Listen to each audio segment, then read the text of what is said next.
So I want to warn you at the very beginning that parenting teenagers is not going to be easy. But we can be a tremendous help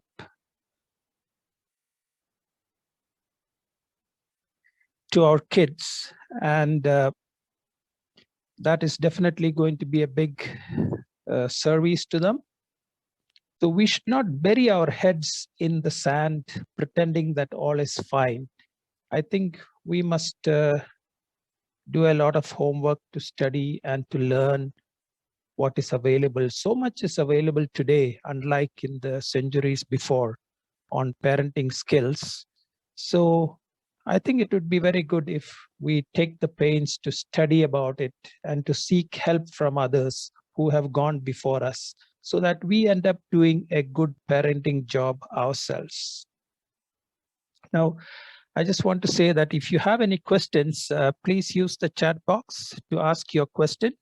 And we do have 5 minutes for question and answer at the end of this session. But in case we are not able to answer all your questions, we definitely will get back and we will post a YouTube video giving comprehensive answers to all questions, just as we did in the previous part 1. So puberty is arriving earlier, even at the age of 9. And this brings a surge of hormones. The teens experience confusion, curiosity, fear, and excitement. So we must be understanding and we must have conversations. You know, I think this slide is very, very important. Be understanding and have conversations. I will be emphasizing on this even as I go along, but we must make sure that we make time for meaningful conversations with our teens because they are not sure about what they are going through. They are confused, they have fears, they are curious to know some things, so we must be there for them. The most sensible advice that I can give on parenting teenagers is that when your teenager begins to talk, stop whatever you are doing and be all ears. It is very rare that teenagers open up to talk, and when they do, it's a golden moment. Please don't waste it. Stop everything else. Everything else can wait, but your teenager needs your answer. It is with a great struggle that this teenager has decided to open up to you. Now, hormonal changes can trigger depression and suicidal thoughts. Depression is the feeling of great sadness and hopelessness. Most often, these mood swings will pass if the child is enabled to focus on responsibilities. You know, by responsibilities, I mean assignments, record books, projects, studies, exercise, and daily household chores. So if we are able to get the child to do these God-given responsibilities, normally the child will get out of the depression. But sometimes the depression persists and it may have biochemical roots and it may require medication. So when you see that your teenager has depression, please remember it may only be a passing phase, but you must be observant.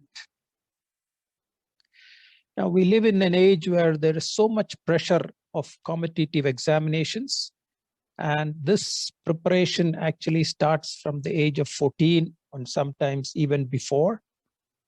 So what happens is that teens, they miss out on the simple joys of adolescence, and they give up extracurricular activities, they give up relationships with friends and peers, and they give up all forms of entertainment in order to achieve a good rank in these competitive examinations. So what happens in the end is even if they do get a seat in the college or the institution that they wanted to, they have lost out on real life socialization skills. So this is the damage that is happening now. So very often the teens go through teenage and come out at the end of the tunnel without emotional maturity and without socialization skills or the real life skills to survive in the world. So I would suggest that when it comes to academic expectations, emphasize that God has called us to be faithful, but not necessarily successful. Yes, we must be faithful in our studies, but success is not necessarily what God looks to. So don't put undue pressure on academics at the cost of social, emotional, and spiritual development. Communication, conflict resolution, selfless service, and the willingness to sacrifice. I think these are more important in real life than just grades or marks. So we need to set a balance in between academics and these skills that I have listed in this slide. So we must teach the teens to measure success in the way God wants us to do it. You see, in the world, measure success always boils down to a number. It could be a rank, it could be a grade, it could be the GDP of a nation, or the number of runs in a cricket match, or the number of goals in a football match, or the number of Golden Globe awards in a film, and so on. It always boils down to a number. Success in the world is measured by numbers. But in the kingdom of God, blessedness, the Bible or Jesus Christ has removed the word success and used the much richer term blessedness. And this blessedness, it is measured in different parameters. When you read the Sermon on the Mount, you read, blessed are the poor, the gentle, those who mourn, those who hunger and thirst after righteousness. None of these things which Jesus has listed in the Sermon on the Mount can be quantified in numbers. But that is what the kingdom of God values. So we must teach our children that the world measures success in numbers, but the kingdom of God measures success in totally different parameters. And we should value what the kingdom of God emphasizes. So we must teach that self-esteem is not based on the number of likes or the number of views or the number of followers or the number of friends that one has, and so on. So this is the way the teens are tempted to measure their relevance, significance, and success. But in fact, we must teach them that self-esteem is based on the fact that he or she is a child of God, fully accepted just as he or she is. So this must be very well taught. I don't think you need to wait till teenage to teach this. From even before teenage, we must teach this. And we must make sure that the child has a good self-esteem, not because of what he or she has accomplished, but simply because he is accepted before a holy God and is a child of God. So peer pressure is a very common issue among teenagers. And this is basically behavior that is shaped by wanting to feel that they belong to a group of friends. So that pressure to feel belonging to a group of friends, that is what is peer pressure. Now, what we can do is actually we can facilitate involvement in things like Campus Crusade for Christ or the Evangelical Union or InterVarsity, so as to create positive peer pressure. So that is what we should encourage. And we should keep dialogue open and judgment free, so that whenever they are experiencing some peer pressure, they would be able to come and share with us and tell us about it. So we must stress again that God has accepted us just as we are, with all our shortcomings. And therefore, what the friends think is not necessarily always all that important. Teenage bullying is something very common, and this is basically abuse from fellow students. It can be in a face-to-face situation. When this lockdown was not there, it would have been in school, but it also can be in the cyber world. So it is basically an attempt to control the child by hurt or humiliation. That is what is bullying. Now, we should be able to recognize the signs early on. There may be a reluctance to take the school bus or even to go to school, and the child may frequently report sick, and the child may beg you to take him or her in your car to the school instead of going by the bus, and so on. These are, when you see these things, we need to be alert whether the child is experiencing any bullying at school. The child returns home moody and maybe does not eat lunch at school, and so on. So basically, we must be very carefully observing what is happening to our teenage children, how are they behaving, and so on. So some ways to overcome bullying is to arrange for a buddy, a friend, to be with your kid. Maybe you trust one of the students, and maybe you can talk to that student's parents and tell her what your child is experiencing, and request that that child be a buddy to your kid. And you can teach your child to say, that was not funny, when he or she gets a hurting or humiliating message from somebody. We must teach our child these phrases: that was not funny. And we must teach our child to walk away from the scene without showing anger or fear. Now, this is not easy. So I encourage you to have some practice at home with role plays, and thereby the children get the message in very real terms, and they know how to handle bullying when it happens in their school. So that is the way we can teach them to handle bullying.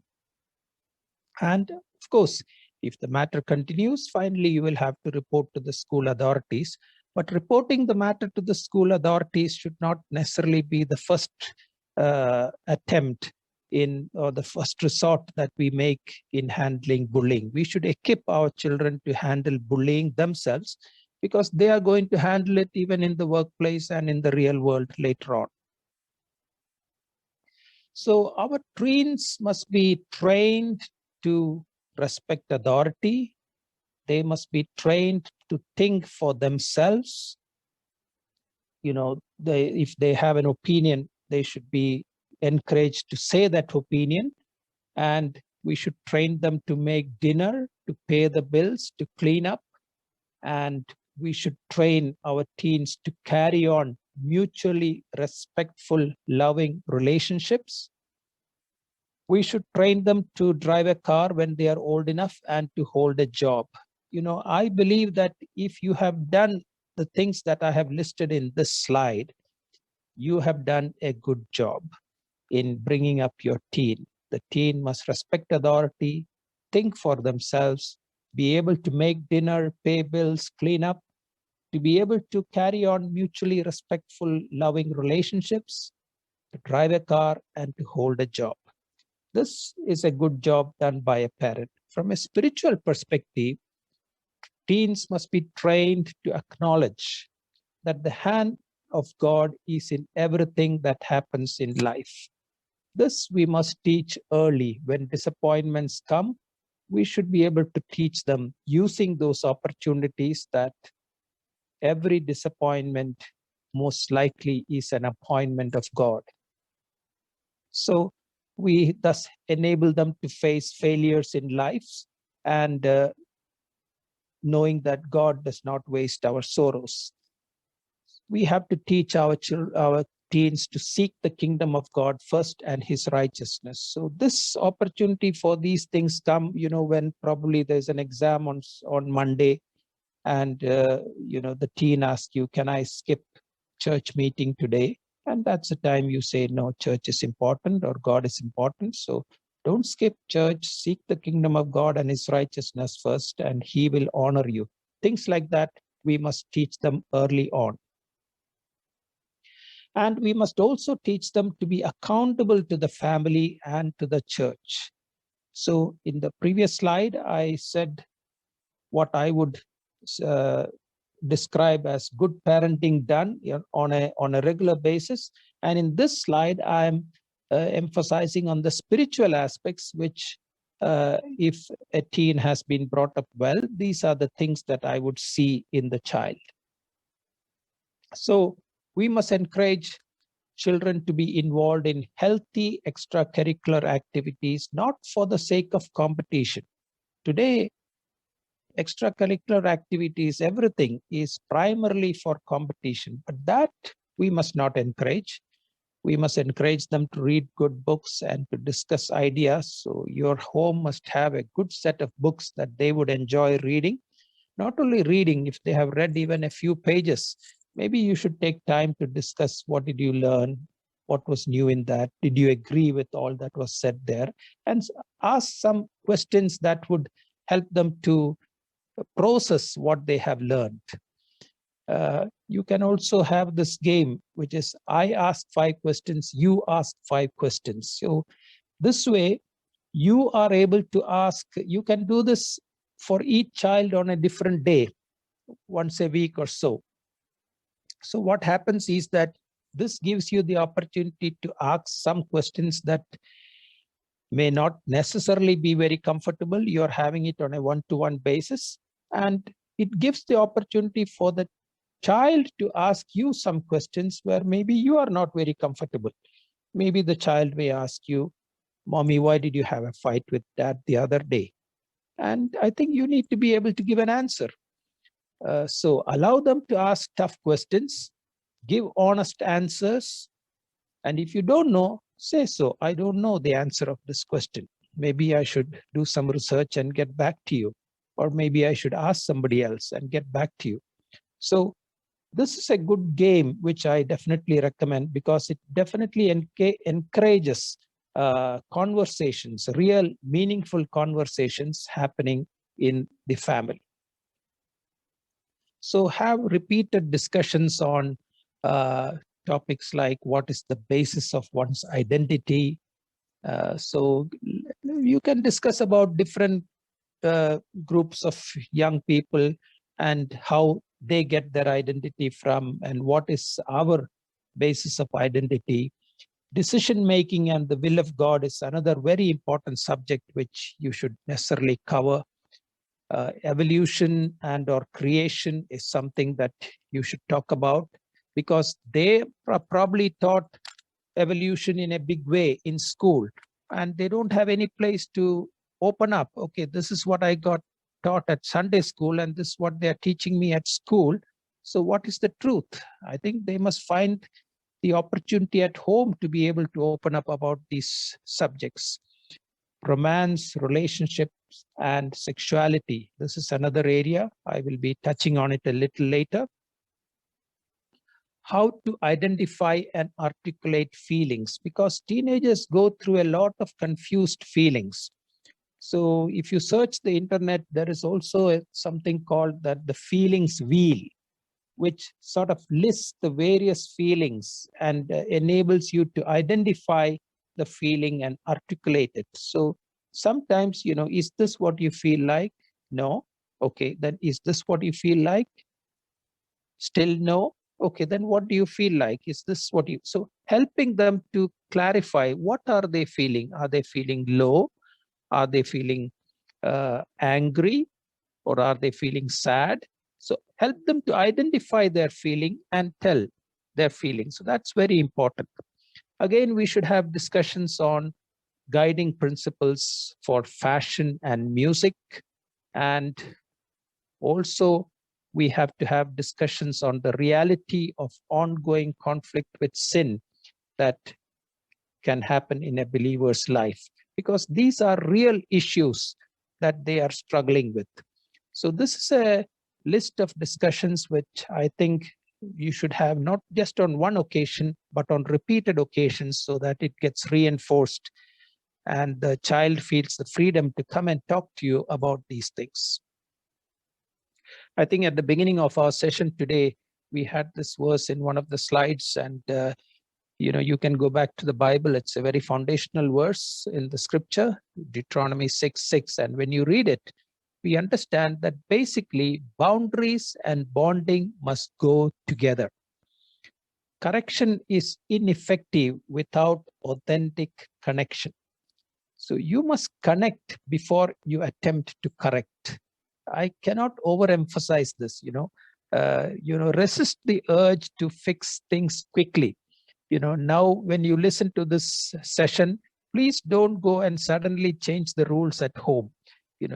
Take time to assimilate it, to understand it, to why are you doing it, and slowly make changes. So you must replace overreaction with interaction. Very often in handling teenagers, our first reaction may be an overreaction. It may be from our emotion, and that's not probably the right reaction that should come. So instead of that, let us learn to shift from overreaction to interaction, asking a few questions, dialoguing with them.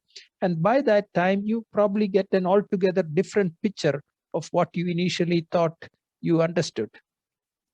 So when you draw a boundary line, you must also be able to explain why, because the child wants to know why you're drawing the line, why another family has drawn a different line, but why are you drawing this line? So it's not sufficient to say, oh, this is what daddy has decided or mom has decided. You must be able to give an explanation which is sufficiently convincing to the child as to why you have drawn a particular line.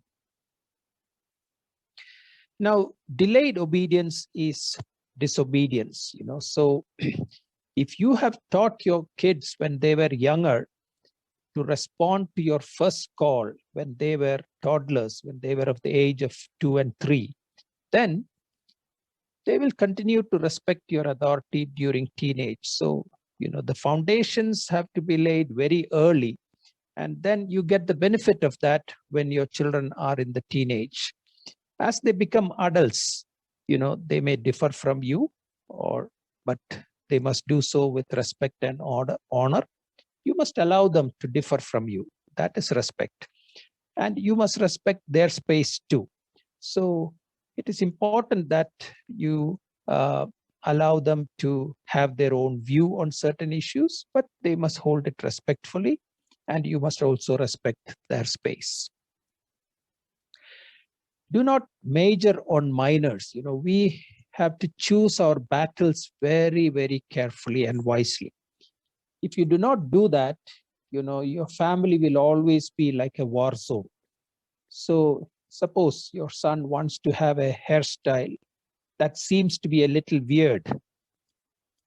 Well, I think you should tell him, okay, boy, you can have that haircut, but let's have a discussion first on why you want that style. That is when you can go to the real issues of peer pressure and so on. So choose your battles very wisely. The teens must feel loved, noticed, and heard. Stop trying to raise perfect kids. We are sinners ourselves. Our kids are sinners. Invariably, we live in a fallen world with a lot of imperfections. So don't expect that your kids are going to be perfect. No.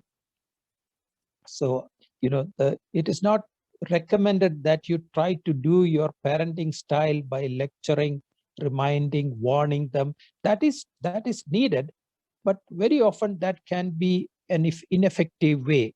Sometimes you may have to adopt a more hands-off approach, so that you allow the natural consequences to teach the children if you find that whenever you have told the child he or she is not listening, then you may have to stop telling and allow the child to experience the consequences. For example, if the teenager leaves his room in a mess, let it remain a mess. You don't go and make it clean. Let it be that way.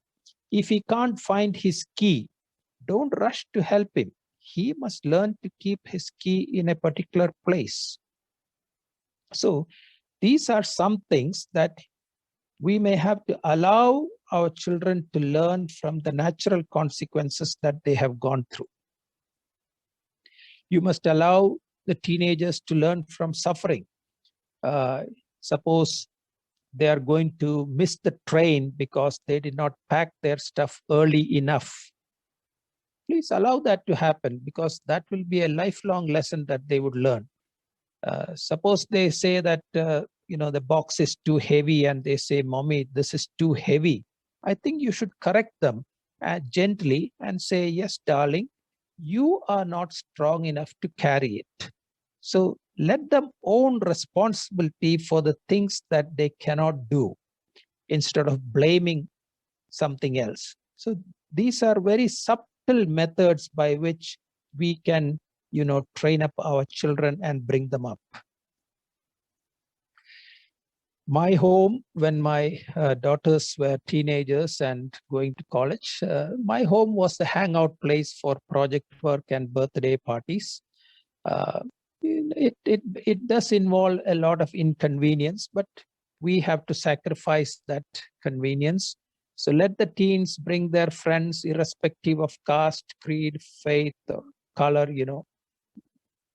and in the process, what happens is you get to know their friends and you get insight into their true character. And maybe this can help you to alert your teen if needed, that, okay, this particular boy or this particular girl, you need to be a little careful about. Not that you always have to do that, but if something crosses your mind, you may be able to do that. The advantage of allowing their friends to come home is this, that you get to know them.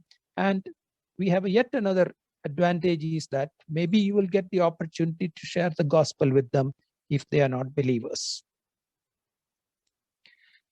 I have two daughters, as already mentioned by Shiba at the beginning of this session. Both of them are engineering graduates. One of them, the elder one, studied in a government college, and the younger one studied in a private engineering college. Now, when the time came for the study tour, the college authorities were seeking for parents who would be willing to go along with the students, and most parents were unwilling to take the risk. But me and my wife, we obliged, both for my elder daughter and for my younger daughter. Now, I tell you, it was not easy at all, because, the tour bus was a dance floor with blaring music and the DJ lights flashing. But we connected with the classmates, and many years have gone by, but even today, some of those students who were from other faiths continue to keep in touch with me because of the connection that we made during the study tour. So that's the way we need to identify with our teenagers and their peer group rather than shy away in fear. So it's not easy, but I think that's the sacrifice. That is incarnation. As the Lord came to the earth to identify with us, we need to go down to their level and identify with their circumstances. Now, fashions is a big issue for teenagers. So how do we define modesty? Now, the country and the cultural context in which we live does contribute to the definition of modesty. We don't need to give in to every demand for the latest fad, but at the same time, we should not be way behind the general trend of the day. Then our children will feel definitely out of place completely. So we don't need, whenever something new has come, all of a sudden, we don't need to jump in to join that. But so you can set rules at home, you have the authority to do that. For example, I'm just giving an example here that all dresses must be at least 4 inches below the knee. These are rules that you can set and you can ensure that they are practiced. Now you can set the limit on how many new dresses will be purchased during an year for each child. You see, me and my children and my grandchildren have lived on hand-me-downs. So, you know, we received a lot of, we had no reluctance in using hand-me-downs, and I think that's how it should be. So teenagers need to be taught to dress for the occasion, such that their dress does not draw attention either for being too gorgeous nor for being too outdated. So dress for the occasion. The thumb rule is that one should not get noticed for the dress that one wears. If you're going for a wedding, the focus should be on the bride and the bridegroom. If instead the focus is on your teenager, something has gone wrong with the dressing. So when we dress for the occasion, nobody should notice us because our dress was acceptable, normal, it was just right. Now coming to relationships. So I think we need to learn to preempt crushes and relationships. I want to tell parents of teenagers today that they must know that their teens will most likely develop feelings for somebody in the opposite sex or even for someone in the same sex. They must accept this as a reality because that is the type of world in which we are living. Now, when I said for somebody of the same sex, please don't misunderstand me. I do not approve of homosexuality. But we must not be blind to the fact that we live in an LGBTQ world. I will give you just one example. My granddaughter is in the second standard of ICSE, and the first lesson in the second standard ICSE English book subtly teaches our children to accept the Rainbow Coalition. So from standard 2 onwards, the system is teaching them this. But when are we believers ever open to discuss about this is my question to you. So teens, sometimes they seek relationships not for romance, but just to be friends. I know many teens have told me that their relationship with somebody in the opposite sex is on a platonic level. There's no romance in that. Now, we must accept that. Yes, they just want to be friends, but we must also accept that an exclusive pair can never remain just friends. If they are an exclusive pair, if they had multiple such relationships with the opposite sex, there was safety. But if it's an exclusive pair, it's not going to be. As they continue to confide, they become lovers. And once trust is established, very often this is what is happening in the schools, that the guy may ask for some nude photos and the girl may oblige, but the girl ends up feeling guilty and threatened by blackmail.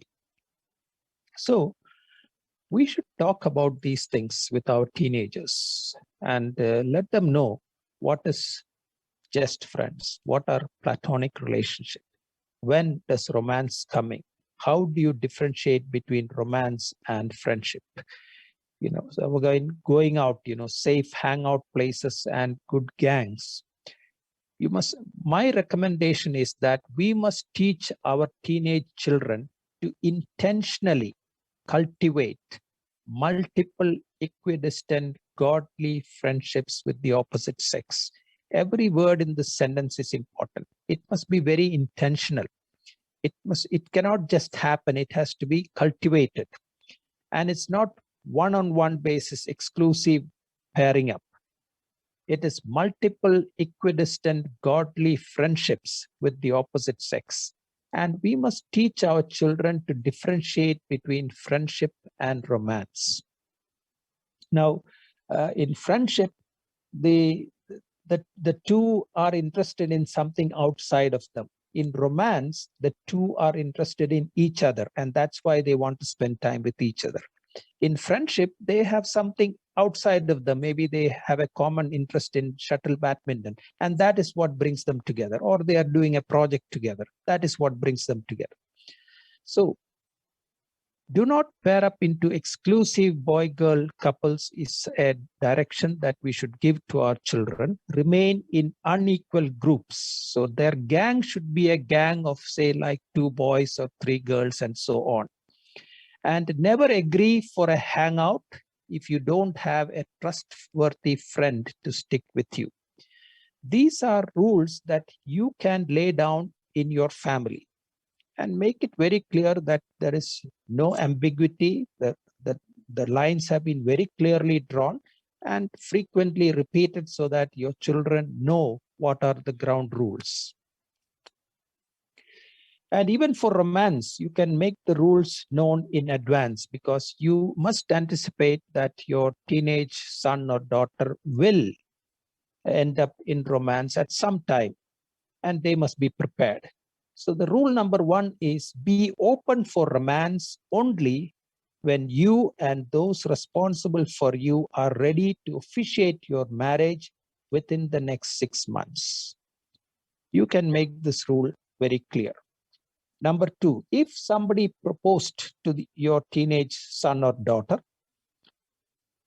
the response, again, teach them the classic response that they should give. The response that they should give is, get my parents' permission first. So basically, you are telling the other person who has proposed, be a man or get lost. And when such a thing happens, within 24 hours, the teenage children should inform their parents or their mentors. These are the rules, number 1, 2, and 3. Make these rules very explicit and evident in the family so that your child is prepared. And the child should do nothing behind our backs. So parental trust should be cultivated and nurtured. The parent should know that our children will not do something behind our back. Because we as parents have failed to teach these guidelines, when romance hits our teens, they are unprepared and they do not know how to navigate. And so it is our fault. We have not given them the right guidelines. I have counseled many college going and school students who are into romance, and they said, I wish I knew these things before. I wish somebody had told these things to me before. It is our fault. We have not taught them these things, and therefore they do not know how to navigate. The teenager must be taught to gain and keep our trust. I know many good believer families where the teens have very effectively kept their parents in the dark while they nurtured romantic relationships. So that should not happen. And your children should know that you don't like that to happen. So if it has come to light that something fishy has happened without the knowledge of your parents, there should be consequences. They should be confronted, and there should be some loss of privilege as a result of that, so that your children know that you mean business on these matters. So we must be very assertive, but we must draw our lines very carefully in these matters. Teenagers are very smart. They know what to tell and what not to tell parents. And so when you see your child is in anger or expressing aggression, frustration, or is going silent into a depression, make sure that these are only smoke screens for deeper unresolved issues. Deep inside, there are other issues that must be recognized and identified. So unless you take time to be available and gently probe, you will never get to the root of the cause of the issue. So it needs time, and you must encourage your teenage children to cultivate a safe, godly, and mature Christian mentor outside of the family, preferably somebody whom you know, but whom you trust. And you can tell that mentor whatever your child goes and tells that mentor need not come and tell you, because then the child will not open up and confide to that mentor. So we must be responsible for facilitating all these things. There are mentors who are not safe. We must be careful about that. But we must arrange for mentoring of our children from somebody whom we really trust. Now, teenagers of our age, they use code languages in their chats. So we must be aware. The code languages will always be codes, but I just want to give some examples. Sometimes their message may be PIR and you don't get what it means, but it may simply means parents are in the room, or it may be PAW, parents are watching. It may be DOBS, which is adorable, and redneck, which is embarrassed. So they manage to use language that parents will not understand. So this is very common in schools, and they have their own language system by which they can bypass parental understanding. So they are very, very smart in these matters. Now, when it comes to masks and facades, don't be too concerned about how your children will affect your reputation in society or in church. Your teens must know that they are more important to you than your own reputation is. So shed your mask and be as transparent and as authentic as is possible with them. So teens, they cannot stand duplicity in our life. Be honest about your own faults. So when they see this transparency, that is what attracts them to you. When they see duplicity, they actually shy away from you. Dealing with the prodigal child, the first thing I would say is don't overreact. The overriding question that must measure or define everything that you do should be, how can I redeem him? Sometimes you must love the child enough to allow him to go and experience the consequences of rebellion, just as the father in the parable did. So that is love. Okay, let him go, let him, he's going to waste your money, he's going to spoil your reputation, but that's okay. That's the cost that I'm going to pay for it. But you must be waiting at the gate, always ready to receive him back and celebrate his life. So parents of prodigals must develop an authentic faith by allowing God to meet them in the midst of their pain as they deal with their prodigal child. Because God is not only doing something with the child, God is actually doing something with you as parents. Something may have gone wrong in your parenting style, and God wants to work on that. So be humble before God and learn what God is trying to teach you. We must remember that our children are free moral agents, and we can teach, we can set limits, we can discipline and love them before God. But in the end, our children will make their own choices, and we cannot be responsible for all their choices. They will become adults. So examine yourself and see if you have to make any change, but don't take all the blame on yourself when your child makes some wrong choices. Now, predators are there. In today's world, any person of the same sex or the opposite sex can become a predator. It could be the father, the uncle, the pastor, the youth leader, the tuition master, the mentor. Any of these people can become predators. So we have to be very careful. It could be the same sex hostel roommate. If an abuse happens, it must be reported. Even if it has happened within the family, it must be reported. So take a stand with the victim instead of attempting to protect the reputation of the family. I cannot overemphasize this because abuse victims go through a lot of struggle when that is not handled properly. The internet and social media, our kids are growing up in a much tougher time than you and I did because of the internet and social media. So they face far more pressure and temptation than we did. The internet has made children far more informed than their parents, but at the same time, these children who are growing up in this internet age are often emotionally not as far as they ought to be and may not be as good in their socialization skills. So in olden times, the extended family contributed very significantly to emotional growth and socialization. But today, both parents are working, everyone is busy, and there are no significant discussions. And so device screens are the main companions of today's teens.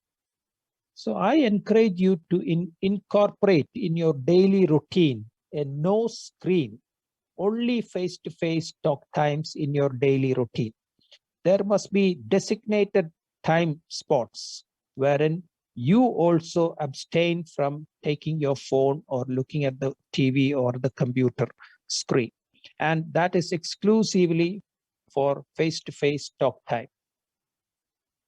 Now, connecting with your tech-absorbed kid. Sorry. Yes. It's not going to be possible for you to micromanage your teenagers' use of technology because they are very smart. But I encourage you to be involved in the media choices that your children make. Strengthen your relationship by helping them navigate the pitfalls of technology. What are their settings on Facebook? What are their settings in their Twitter account and so on? You have the right and authority to set the rules at home. For example, you can limit and schedule screen time. You can say no screen time during meal time, but it must be applicable to parents too. Or you can say no screen time for 1 hour before bedtime. If your TV is causing problem, unplug the TV and store it in the attic or somewhere else. You can turn off chat or live play feature for video games that allow your teens to connect with strangers. All these things you must say, oh, I don't know, and don't shy away from it. You must learn and you must get involved. You can set limits for social media. Until my daughters entered college, I did not give them a cell phone. Even Bill Gates did not give or allow his children to own a cell phone until they were 14 years old. My whole family has just one common Facebook account. So like this, you can help the teens to set their privacy settings on social media. And you must learn. If you do not know, you must take time and effort to learn how to do this. You can get help from others too. I have come to know of a believer family in the United States of America. They have a practice, that whenever people come back from office or school or college, the cell phone has to be deposited into a basket placed just beside the front door. And if anyone wants to call after they are inside the home, they must use a common device. In the old time, an equivalent to the landline, but nowadays landlines are not available. They just have one device, and that would be used for everyone if somebody wants to call them or they want to call somebody outside.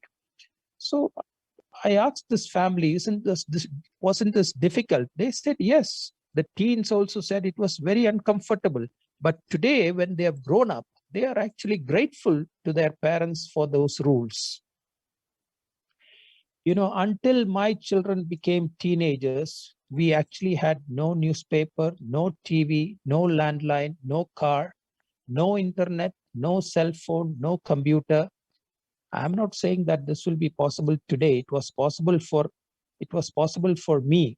But what I'm trying to say is that you can uh, decide how to have quality time with your children. And for that, you will definitely have to sacrifice some things. In my time, we sacrificed newspaper, TV, landline, car, internet, cell phone, computer for a period until it became absolutely necessary. And you can make the choice which is applicable for your age today. Today, when you go for a parent-teacher meeting or something, you will find new age parenting. Parents who say, let my children make mistakes. Let my son drink alcohol. Let my daughter get pregnant. What's the big deal? This type of responses you will hear at parent-teacher meetings. I want to tell you that one day the children of such parenting will curse their parents for not having set the right boundaries. So new age parenting is there. Don't fall for that. Sex education is something that can be intimidating, yet if you do not give your children the right teaching on sex, they will learn from the internet, and what they learn could even affect their enjoyment of sex in their married life later on. So we spend so much money on entrance coaching. Why can't we spend money to arrange for some healthy teaching on sexuality for our children? You must give age appropriate sex education, and that can start very early. Today, UKG kids are being taught good touch and bad touch. So seize opportunities when children ask questions, and we must learn to use the correct terminology: penis, vagina, breast, sexual intercourse, masturbation. We should use these terms because when we use these terms, the children will be able to identify the equivalent slang words that are often used by their peers in their schools or colleges. So when we use these terms, they understand that we can speak about sex honorably. Porn addiction, we live in an age where there is increased accessibility and decreased accountability. It normally takes around 90 days for this neuro pathway of dopamine to be broken if somebody is addicted to porn. I cannot deal with it extensively in today's class. We have limited time, but I just want to highlight two verses. One thing from Romans 7, we should teach our children that struggle with sin is a reality of Christian life. And from Hebrews 12, we must teach our children to be able to set that aside and keep running the race with Christ as their focus. School or college hostel is actually a choice. It has advantages and disadvantages. It helps them to relate with persons of different character and prepares them for the real world. We must help children to see the world from a real perspective rather than from a scary perspective. So that can be helpful, but my daughters, they continued to operate from home until they graduated. But when they got work, they started staying as paying guests. And that is how I arranged this in my family. There is a tendency in this generation to postpone marriage. I have seen that. To me, this is neither wisdom nor God's design for humanity. Being single is a valid option, but it is not the norm, it is the exception. So we must teach teenagers to make their dream man or dream woman image from the big bricks that are picked up from the scripture rather than from the world. So we need to teach them the importance of focusing on character and spirituality rather than what the world values when they pick up a life partner. So unless we teach them that some of these desires have to be sacrificed, they are not going to get a life partner. I have found many in today's world, young people seeking for the perfect partner, which is never going to happen. So for a marriage to be successful, they need to learn communication skills, conflict resolution skills, the ability to give love language in the love language that the spouse desires and all that. So these are things that we actually need to teach them when they are still teenagers. If you don't have conferences on this, you must take the initiative to arrange a home camp or a Zoom camp for this purpose to teach your children. Sibling rivalry is very common. It happens when one of the siblings feels inferior or insecure. It usually leads to accusations of partiality on the part of the parents. So parents have to be very intentional about being impartial. You should try to celebrate the strengths of the child and be silent on his weaknesses, especially in public. In private, you may talk to the child to accept his or her weakness and convert that into a strength. So I'm bringing my talk to a conclusion. I have used the word planned emancipation. It's a complicated word, but I will explain what I mean.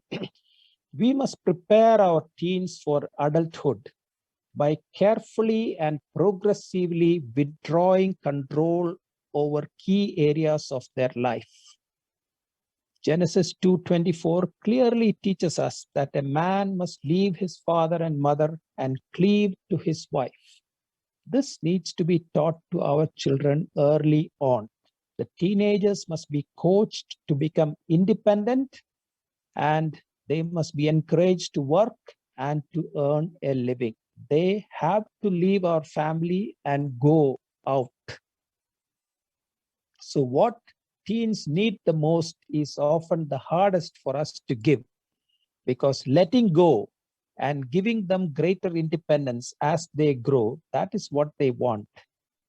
We do need help to help them navigate the challenges as they move from teenage to adulthood, but we must allow them to go. We must entrust our children to God in prayer, and we must stop worrying about them too much. I want to close this session by telling the Bible likens children to arrows, and we parents are the bow. So if our children are to reach their God-intended potential and destination, the bow, the parents, must bend in prayer, must bend in their ego, must bend in effort, and finally must pull back and let go. That is when our children are ready for the world and we have accomplished our task. So may God grant you the grace and wisdom in nurturing your children for the glory of God. This is a time for questions. I already have received one direct question, so maybe I'll answer that while the other questions come through. The question is, how much transparency can you expect from a teenager regarding... Can I go ahead? How much transparency can I expect from a teenager regarding their gadgets, personal matters? Can we force them to be transparent? I think there is some echo happening somewhere. So my answer to that question is basically that trust has to be earned, and trust cannot be legislated. So trust has to be earned by a relationship. So connect before you correct. That's not easy. We have to have a relationship before we try to correct them. I saw another question, but I think it has disappeared from my screen. Can somebody read that question out?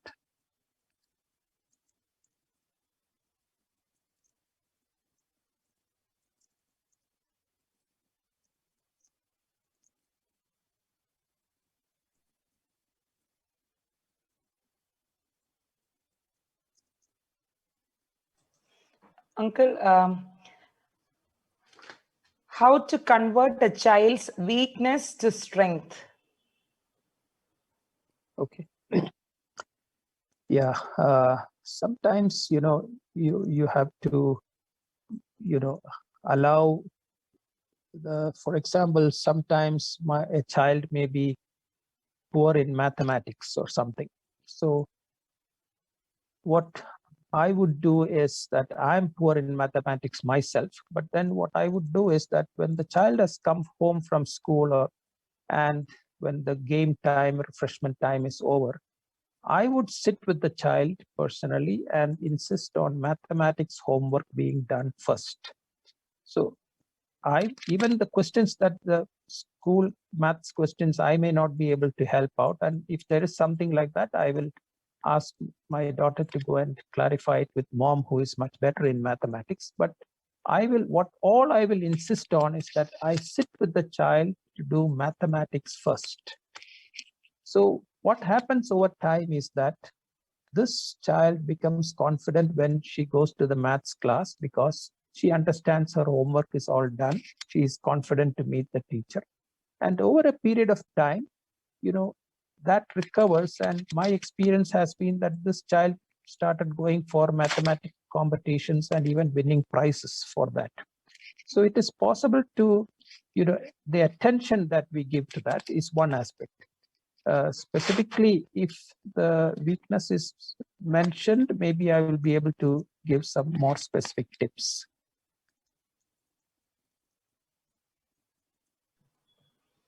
Uncle, there is another question.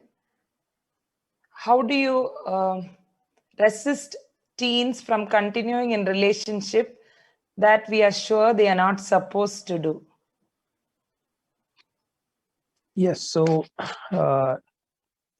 if I'm assuming it's a opposite sex relationship, so we should set the rules even before that relationship should have happened. And as I mentioned in my session, the rules are that, no one-to-one relationship, have multiple equidistant godly friendships with the opposite sex. So we must make an effort to help the child cultivate positive relationships with the opposite sex. Then we sort of exclude the opportunity for exclusive relationship to happen. But once a relationship has happened, we must definitely talk to the child and say, you have broken the trust that we had in you.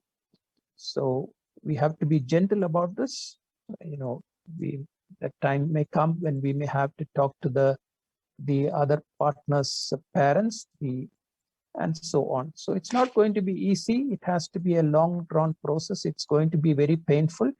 But in one case, I remember the parents shifted the school of the child to another school so that, the connection with that boy would no longer be there, and so on. Even if we do that, sometimes they continue to be in connection. So it's necessary to allow the child to be able to experience, help the child get out of it, but with our full support.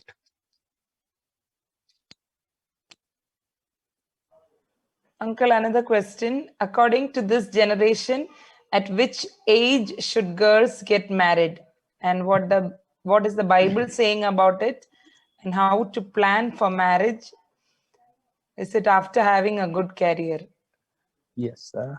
And according to this generation, I'm emphasizing according to this generation, the girls and boys girls especially prefer to make an independent living, go up in the career before they get into marriage. I personally am not in favor of that because I believe that that is giving more importance to career than to family. I believe that our priorities should be God first, family, and for the sake of family or for the sustenance of the family, we are into a career to make a living and also excel as and when opportunities come.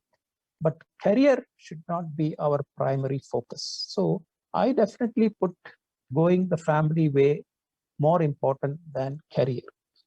Now, it's not easy to put guidelines for this, but I have taken sessions on this where I have very emphatically shown that 25 plus and minus 3 is probably a good time to get married, because after you reach the age of 30, the quality of sperms, the quality of eggs, and all this deteriorate even medically. So even secular medical experts have said that a good time to get married and have children is this particular age, which I have now suggested. But I do take an exclusive session on this question to prove my point. Another question from a mom.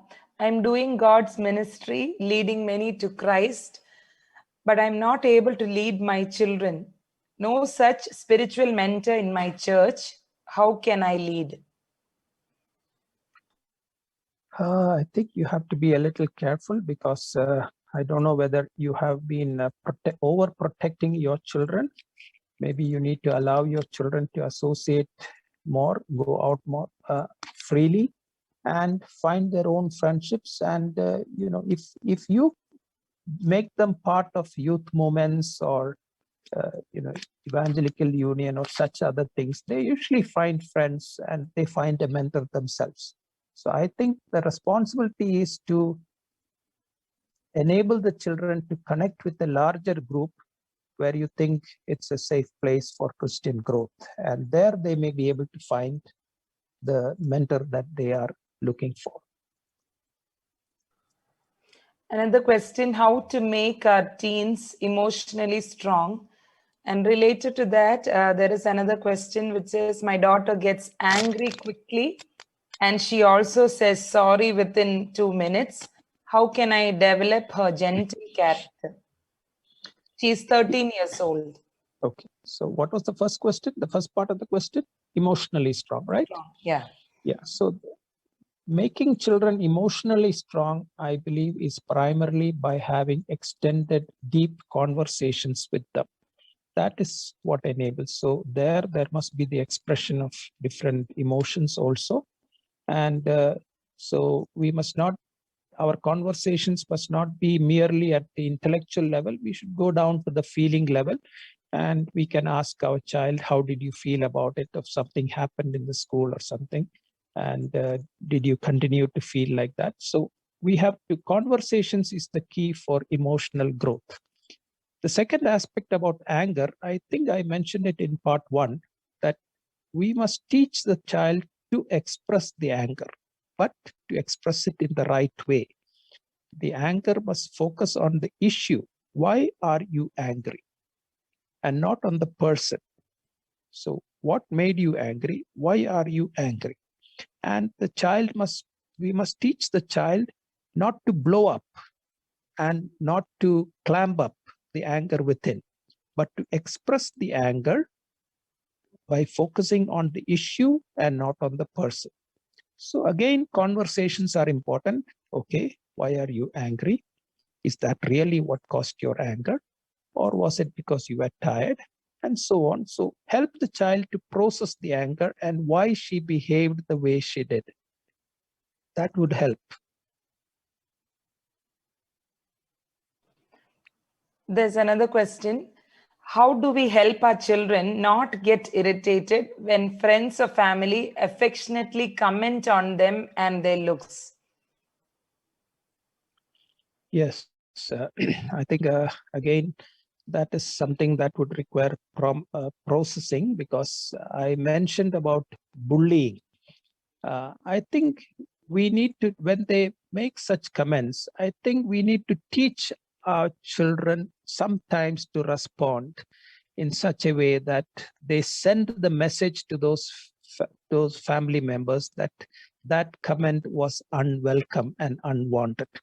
So a timely response without the show of anger or fear would probably set the issue right. So when I was talking about bullying, I said, that's not funny. That's the comment I'm trying to teach the child to say. Sometimes the child should be able to say, cut that out, which means cut that comment out. And so immediate response, which is honorable, assertive, and yet said without fear and anger, is a very assertive way to address that. However, once that has been done, again, the parent and the child should sit together and to process it. Why did that family say that? Was there any truth in that? How should it affect me? How should it not affect me? So these type of in deep conversations will enable the child to process the issue.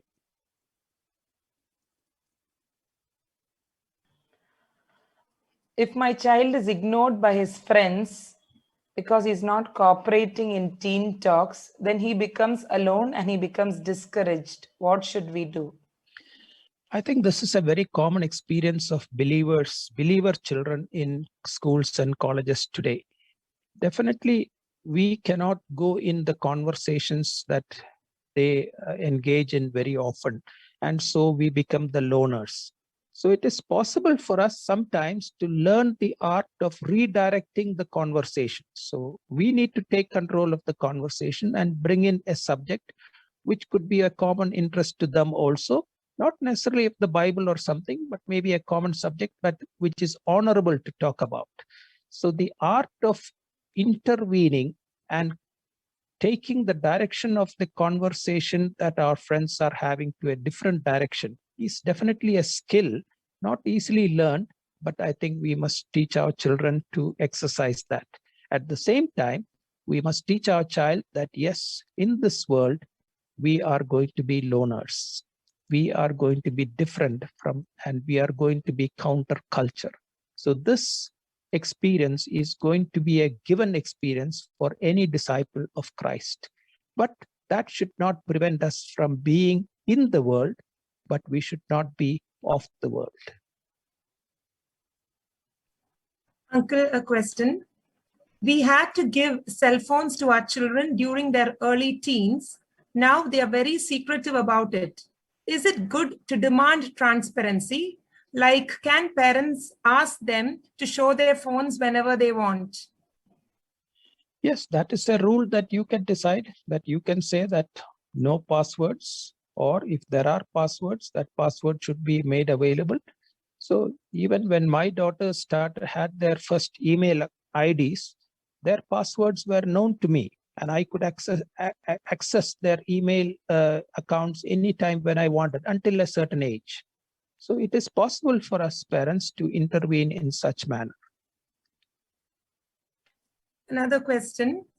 My two teenage kids always fight with each other, but they are very friendly and pleasing to other kids. So they are unkind to each other, but very friendly and pleasing to other kids. What to do in this situation? Yeah, I think that is a unique situation where, it's, in psychology, there's a theory called transactional analysis, where the children are getting negative strokes from each other, and negative strokes is better than getting no stroke. So that seems to be what is happening there. When they are with other children, they are able to give and get positive strokes. But here, somehow they are operating on the level of negative strokes. I think there are deeper issues that must be addressed in that particular case, which, I don't think I could be able to address it in this question and answer session.